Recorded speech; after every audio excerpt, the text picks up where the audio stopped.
Welcome the anointed ones. The truth doesn't need bodyguards, it needs witnesses. Chosen ones.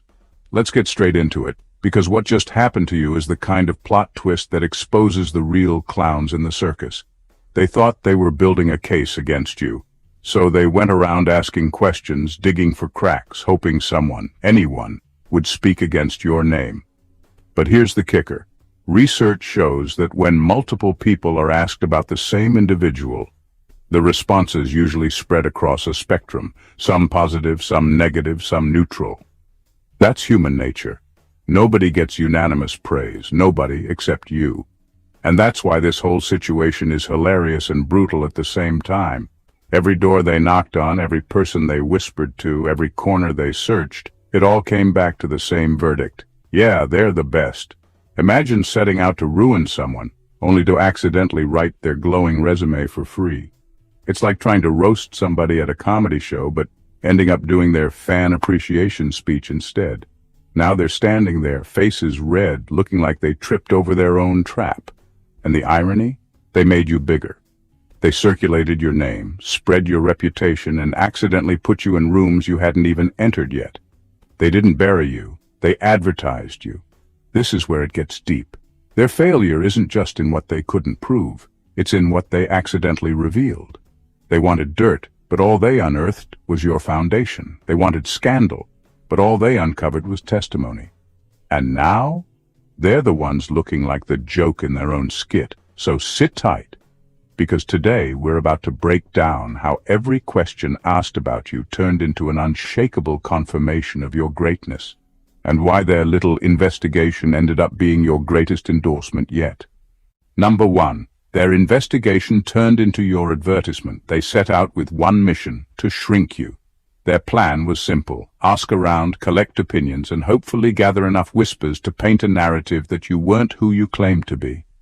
In their heads, this was going to be the big moment where they proved you weren't worthy, where they got to feel validated for doubting you in the first place. But what they didn't realize is that asking around is a double-edged sword. When your name carries weight, every question becomes an echo chamber of confirmation.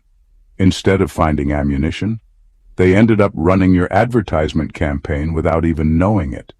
Every conversation they started about you became a spotlight.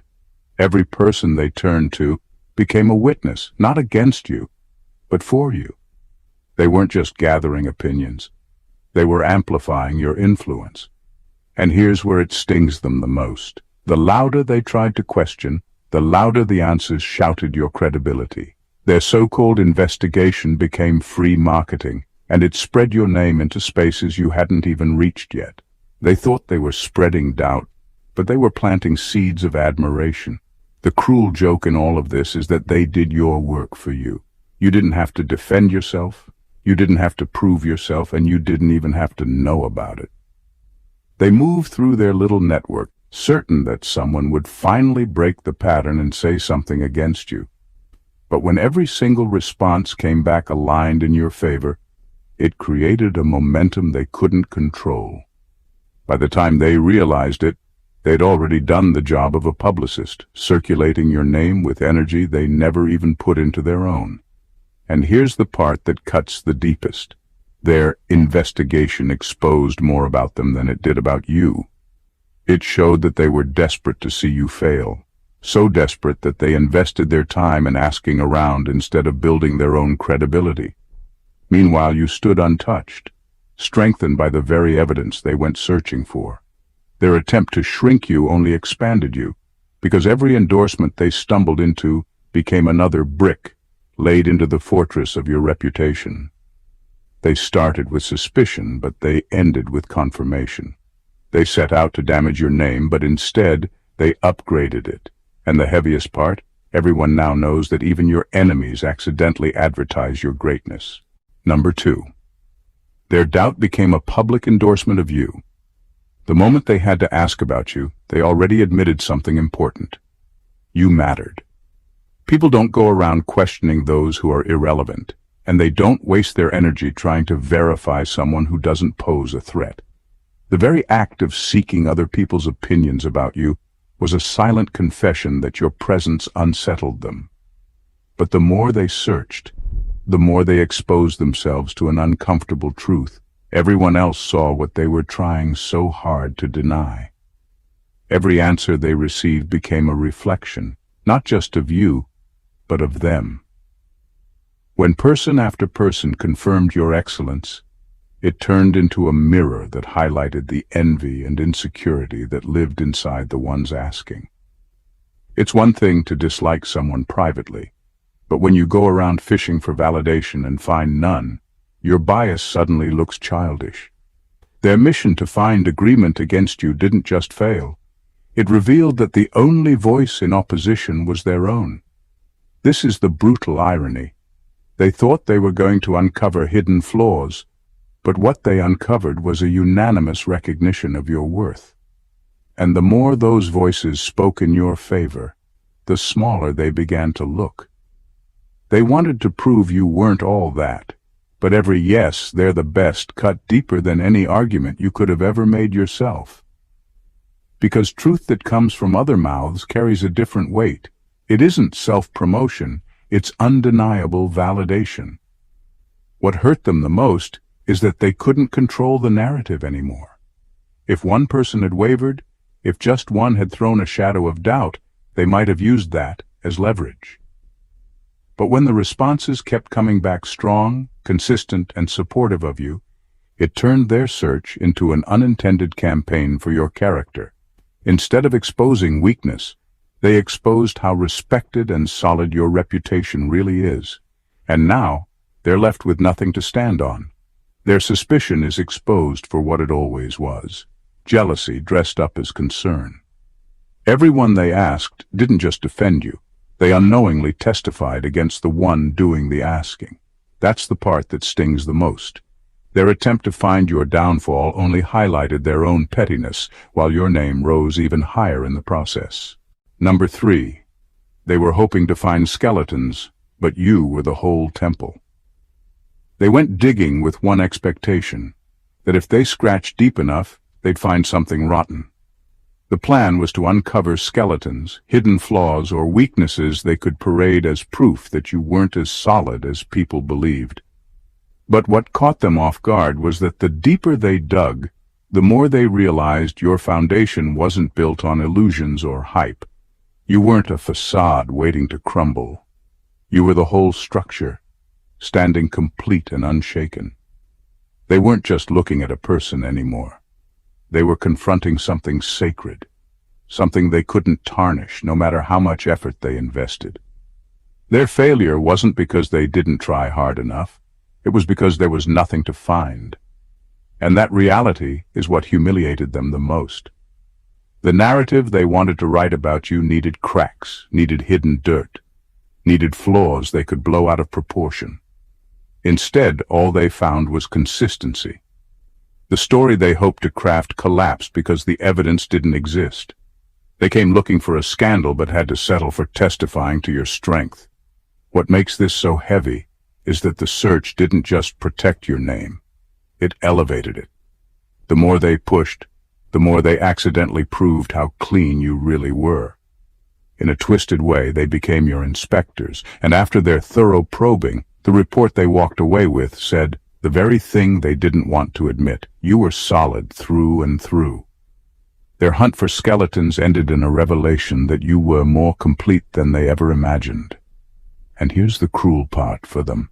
It wasn't just that they failed, it's that their failure turned into undeniable evidence of your purity. If even your enemies, digging with bias and ill intent, can't uncover a shred of dirt, then your authenticity is no longer just an opinion, it's proven fact. They thought they'd ruin your reputation, but instead they certified it. They thought they'd shrink your image, but instead they fortified it. By the end, they weren't standing over your remains. They were standing in front of a temple they could never desecrate. And that's why they look foolish now.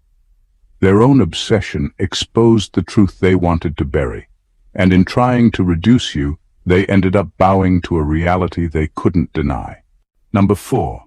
Every yes they heard was a mirror of their own no. They weren't ready for what came back to them. Each time they asked about you, they expected at least one person to echo their doubts, to validate the negativity they were carrying. But instead, all they heard were consistent affirmations of your character, your work, and your value. Every yes they heard was like a reflection staring back at them, and that reflection exposed something ugly. They were the only ones saying no. And not because they had evidence, not because they had truth, but because they had envy gnawing at their insides. The sting of it wasn't just in being outnumbered, it was in realizing that their position was rooted in jealousy, not reality. When everyone else speaks well of you and the only contradiction comes from a handful of bitter voices, the pattern is undeniable. They couldn't explain it away anymore. The envy that had been hiding behind their questions and their fake concern now stood naked under the light of truth. And the more praise they heard about you, the brighter that envy glowed, like neon signs pointing to their insecurity. This is what eats at them the most. Your greatness wasn't something they could argue against, because it wasn't just your claim, it was the consensus of others. Their no lost its power when it became clear that it was the minority born out of resentment. And what's worse is that they expose themselves in the process. By asking the questions, by chasing validation, they reveal just how much your success had consumed them. They were the ones obsessed, the ones insecure, the ones desperate to see you pulled down. But instead of proving anything against you, they ended up proving everything about themselves. The gap between their denial and everyone else's confirmation became the evidence. It wasn't your character on trial, it was theirs. Their envy, their pettiness, their inability to celebrate someone else's light became undeniable. And now, they're the ones branded by it. Every yes that built you higher became another spotlight that exposed how bitterly small they've been all along. Number 5. They thought they'd collect evidence. Instead, they collected witnesses. They went into it believing facts on paper would be their weapon, paperwork and snippets and out-of-context quotes that could be stitched into a narrative of doubt. What they didn't account for was the human element, the one thing that always ruins tidy plans. People speak from experience, and experience carries weight that no rumor can match. What started as a checklist of items to verify turned into a line of real voices, giving account after account of the very thing they were trying to deny. Those voices did more than counteract a rumor. They created a record of authenticity that no spreadsheet could replicate. Witnesses don't recite talking points. They offer texture. They name moments, habits, repeated behavior, small actions that add up to character. One testimony from a dispassionate source, repeated across different circles, becomes a thread. Pull a few threads, and a fabric shows. By the time their so-called investigation wrapped, they hadn't amassed the kind of neat evidence you can twist or edit to your liking. Instead, they had assembled a network of people who, without coordination, told the same truth. That spontaneous alignment is the kind of proof that silences whispers because it refuses to be dismissed as a fluke. There's also a legal truth at play. Documents lie, people don't. A paper can be forged, a memo can be misread. A person who lived alongside you, who saw what you did day after day, carries credibility you can't manufacture. The people they questioned weren't fans or hired allies in most cases. They were clients, co-workers, neighbors, strangers who had nothing to gain from defending you. Their testimony was inconvenient for the plot those questioners wanted to write, but it was precisely the kind of inconvenient truth that ends manufactured stories. Even more damaging to the instigators was how their method revealed motive. When an inquiry is driven by resentment rather than curiosity, when questions feel combative instead of neutral, the witnesses sense it. Their willingness to speak up in that environment made each endorsement look more genuine, not less. Instead of a dossier of dirt, the investigators left with a roll call of defenders, and the public impression shifted. The narrative flipped from accusation to defense, because human testimony has a moral texture that raw evidence lacks. In the end, They didn't just fail to convict you in whatever court they imagined. They built, without intending to, an unassailable defense. Their search for evidence became the platform that elevated your reputation, because when enough people step forward to say you're the real deal, the world listens. Their attempt to dismantle you simply rearranged the facts so that your truth stood in plain sight. Number 6. They accidentally conducted your coronation. They went out to expose you and ended up assembling a coronation committee without even realizing it. Each compliment they collected wasn't a shield for you. It was a jewel added to a crown. They opened conversations looking for flaws and came back with stories of consistency, skill, integrity, small mercies, and moments where you showed up when it mattered. Those tiny admissions, strung together, became a public ritual of recognition they never intended to perform. Compliments have a rhythm, a casual line from one person, a reluctant praise from another, a wholehearted endorsement from someone who didn't expect to be asked. When those rhythms line up, they stop sounding like scattered opinions and start sounding like an announcement. The investigators thought they were arranging evidence against you, but the community they poked at kept answering in ways that decorated you instead. Each positive response added weight, moved attention, and made it harder for anyone to argue against the impression being formed. There's a sharp irony in the tools they chose. They meant to wield gossip, innuendo, and selective questioning to carve you down. Instead, those same tools amplified testimony of respect. Their inquiries put your name in more conversations, and the more people repeated the same praise, the more that praise sounded ceremonial. By the time their questions ended, the social atmosphere had shifted. What began as a search for scandal had become a series of acknowledgments. Acknowledgments that functioned exactly like a coronation, public, repeated, and impossible to ignore. What makes this worse for them is that a coronation doesn't require a throne to be real. Reputation is a social throne. If enough people speak in the same direction, the world treats that direction as truth. They thought they were undermining you, but every compliment they coaxed out became proof of your standing. Their effort, driven by malice, had the opposite effect. It performed the ceremony that cemented your status. At the end, they didn't just fail, they lent legitimacy to your honor by the sheer volume of their reach. Their questions opened the room. The answers filled it with people placing, unknowingly, crowns of praise on your head. That accidental coronation is the kind of humiliation that can't be erased by spin. They meant to dethrone you, and now, because of their own hands, they are left to watch you wear the crown they helped make. Number 7. They wanted consensus against you, but consensus made you legendary. They were banking on numbers. The hope was that if they could get enough people to quietly agree that you weren't as good as others thought, the weight of that agreement would be enough to tilt the scale against you. Consensus, after all, is powerful. When many voices echo the same sentiment, it can shape perception faster than facts ever could. But what they didn't account for was that consensus is a double-edged sword. Once they opened that door, they couldn't control what would come back through it. And instead of finding people ready to tear you down, they found something far more damaging to their cause: overwhelming recognition of your value. The irony cuts deep here. They wanted agreement, and they got it. But the agreement went in the opposite direction. Instead of hearing, "Yes, they're overrated," what echoed back was, "No, they're the real deal." Each voice that chimed in didn't just defend you, it reinforced the idea that you weren't merely good. You were indispensable. That's the thing about consensus. It doesn't just reflect reality, it amplifies it.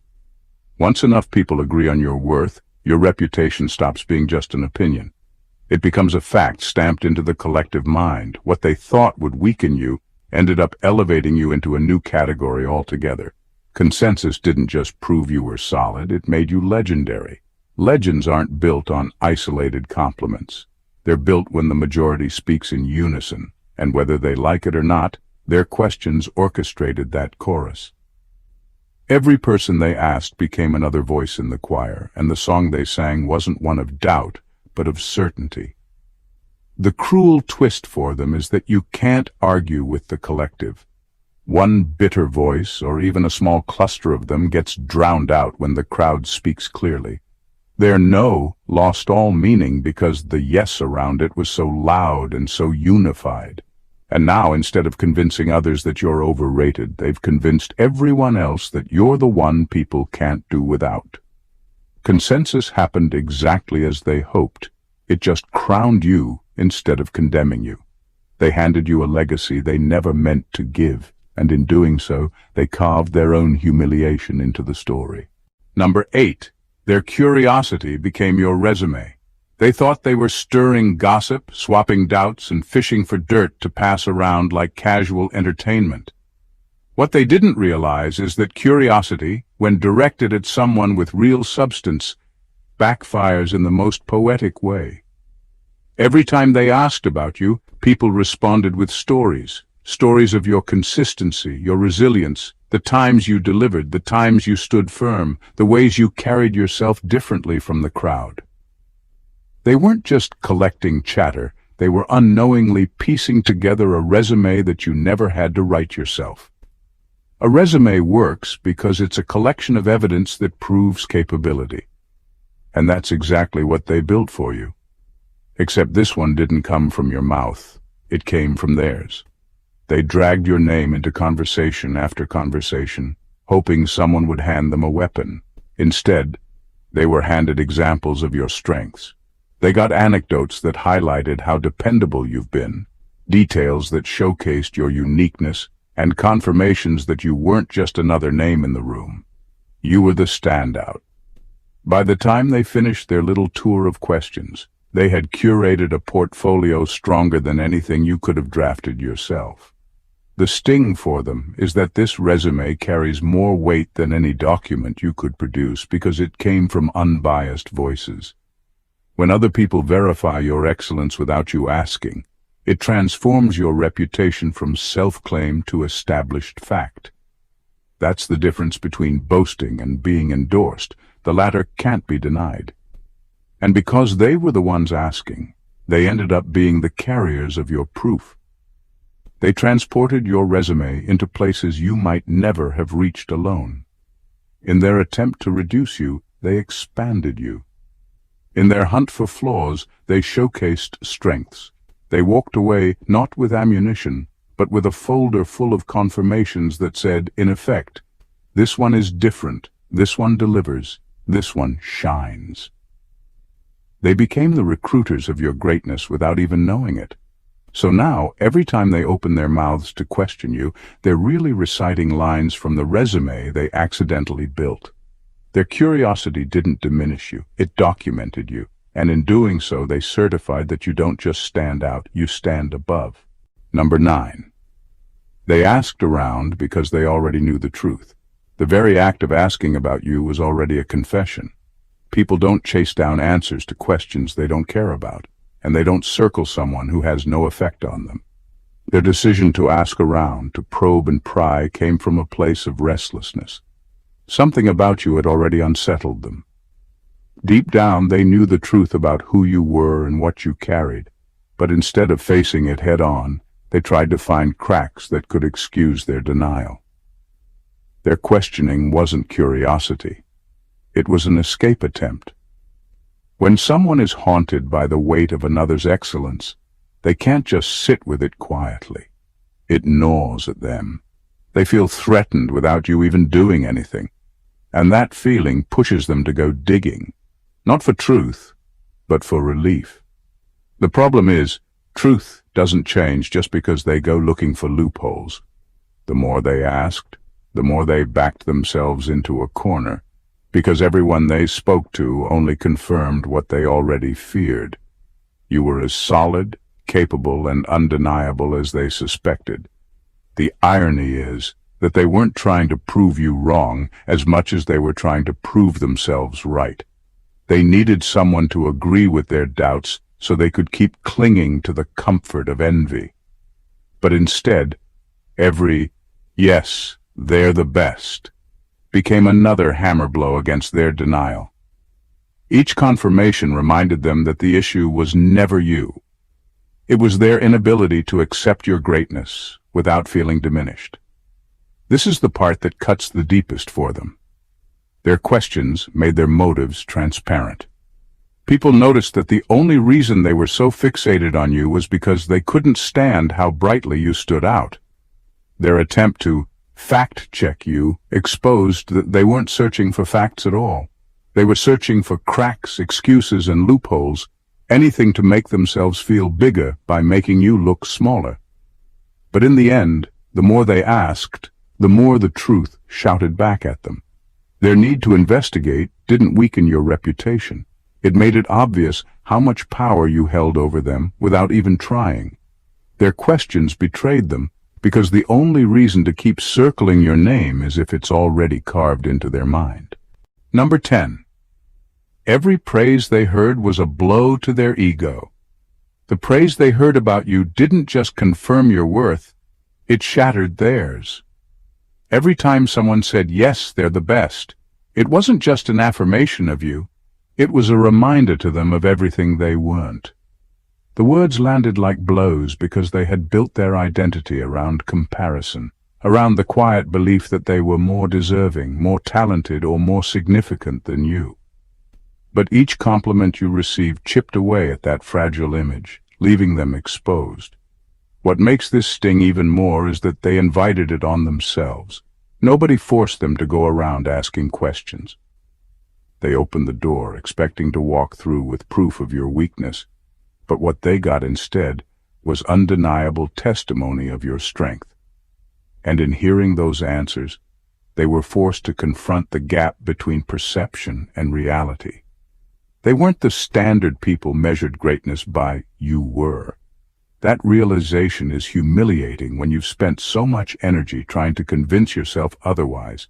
It's not just that you were praised, it's that you were praised unanimously. That kind of consistent validation removes any room for debate.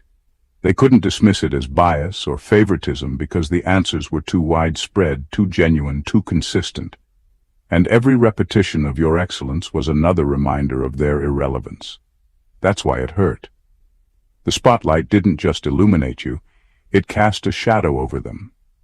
Now they look foolish, because their attempt to discredit you has only revealed their insecurity. Instead of weakening your name, they weakened their own credibility. Everyone they asked saw it clearly. The person obsessed with tearing you down is the one who keeps getting torn apart by the truth. Their bitterness became obvious, and their ego, once carefully hidden behind fake confidence, started to crumble in full view. The irony is brutal.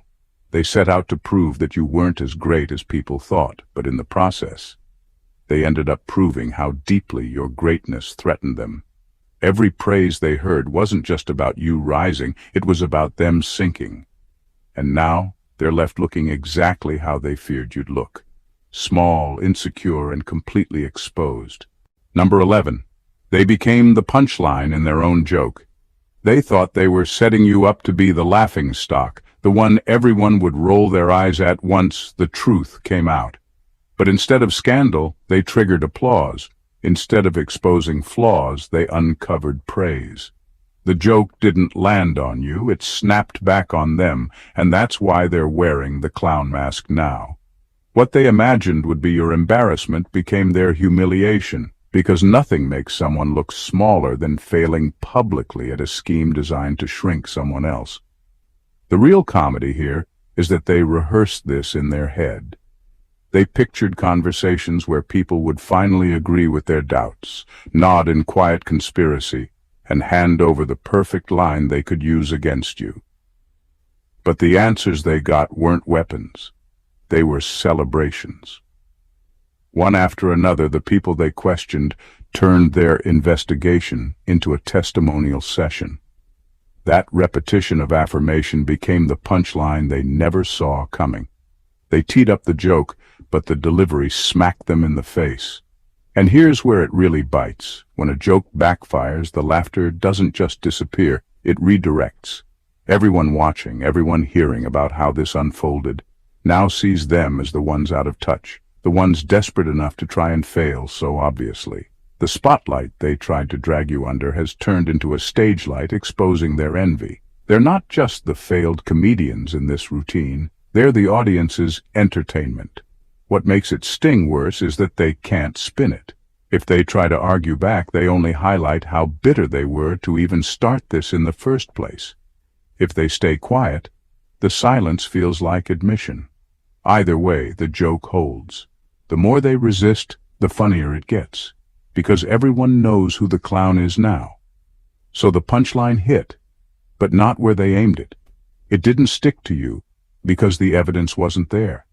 It ricocheted, settling squarely on them, painting them as petty, jealous, and out of their depth. They didn't just become part of the joke, they became the whole show. And the cruel twist? You never had to tell it.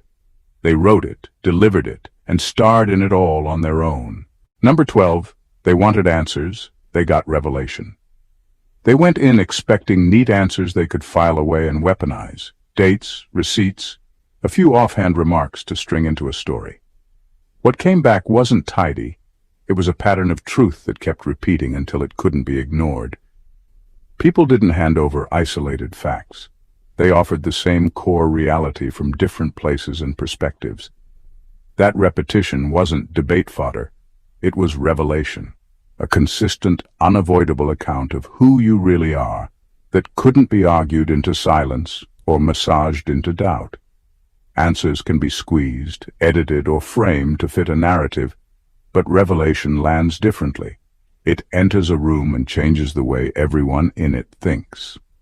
When multiple people independently tell the same story about your integrity, skill, or impact, the result isn't just information, it's clarity. Clarity has a moral weight. It makes the casual skeptic squirm because it doesn't leave room for plausible deniability. What they wanted was arguable facts. What they got was the kind of clarity that exposes motive and intention. That clarity turned their effort into an indictment of themselves. The people they asked didn't recite talking points. They described moments, habits, consistent behavior, small details that add up into a single, larger truth. Those details resisted being reduced to rumor or bias because they were grounded in regular life. Repeated actions, dependable responses, outcomes people had witnessed over time. When you hear the same specifics from unrelated sources, you're no longer listening to opinions. You're listening to a pattern that forms a portrait. That portrait isn't flattering for the ones who hope to discredit you. It humbles them. Revelation also changes the audience. A single answer can be brushed aside as one person's preference. A string of the same answer from different people recruits bystanders into belief. Witnesses become validators, and validators turn a private truth into public truth. The more they probed, the broader that public truth became. In the end, their search didn't just fail. It created witnesses who made the failure visible. What's unforgivable to them is that revelation does more than prove you right. It unmasks the ones trying to prove you wrong. It shows that their mission was less about fact-finding and more about hiding from an inconvenient reality. While they were busy hunting for angles, the world kept showing up with the same message. This person is who they appear to be. That's not an answer you debate. That's a revelation that lands like a verdict. And for anyone who wanted to tear you down, it's the kind of truth that leaves them exposed and empty-handed. Number 13. Their failure wasn't just in the outcome. It was in the motive. Their failure began long before they heard a single good word about you. The real collapse was in the motive itself. You weren't out there campaigning, lobbying, or demanding applause. You were simply existing, being who you are. Meanwhile, they were exhausting themselves, secretly hoping to uncover something to tarnish you. That imbalance of energy told the story before the results even came in. You weren't chasing validation, but they were desperate to validate your downfall. That desperation is the loudest confession of weakness. Even if they had managed to dig up some dirt, it wouldn't have elevated them. It would only have revealed how much time and energy they invested in shadow chasing while you were busy living. Dirt doesn't crown anyone. It just smears the hands of the one who digs. By setting their entire mission around searching for your cracks, they exposed how hollow their own foundations were. Strong people don't need others to fail in order to feel tall. Insecure people, however, do. What they underestimated is that motives carry a weight of their own. People can feel when an action comes from jealousy, pettiness, or spite, no matter how polished it looks on the outside. Their little investigation wasn't neutral, it dripped with insecurity. And that's why, when they came back empty-handed, they looked not just wrong, but ridiculous. The optics of it betrayed them. Someone so preoccupied with tearing down another person that it exposed their own irrelevance.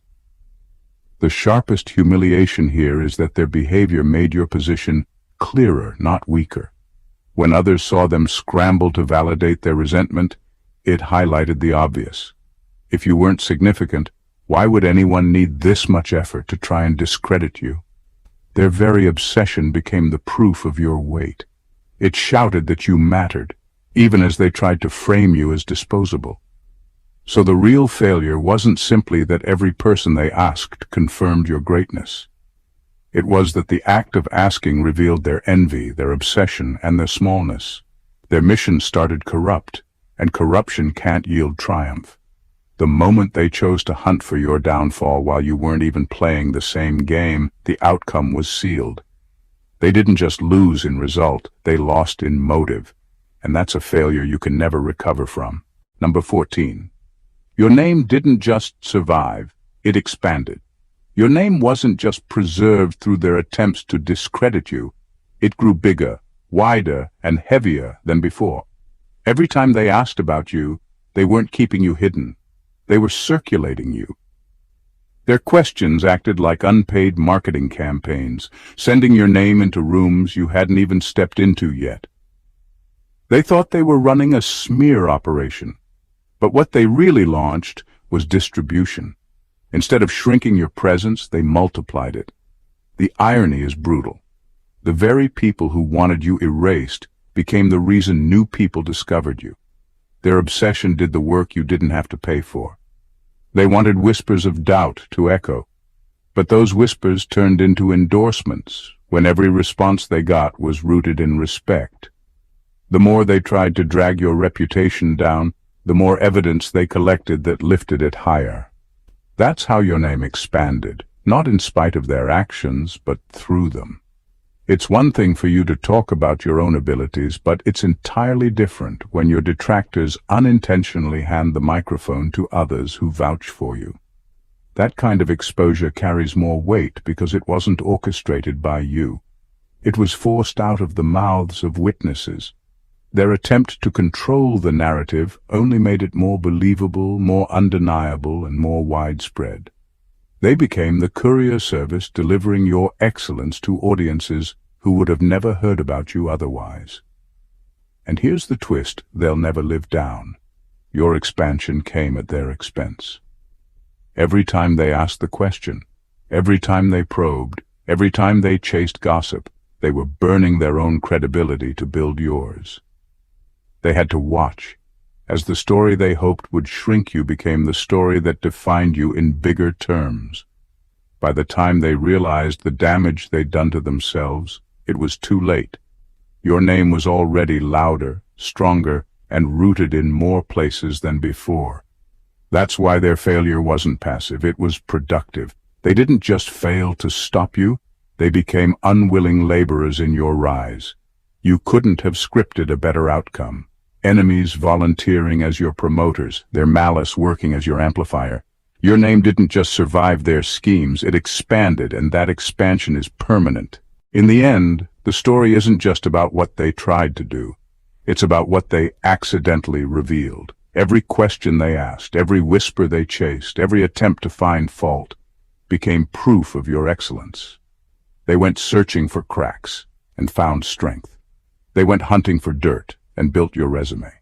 They wanted consensus against you, but consensus made you legendary. Every compliment they collected became a crown. Every yes they heard reflected their own envy back at them.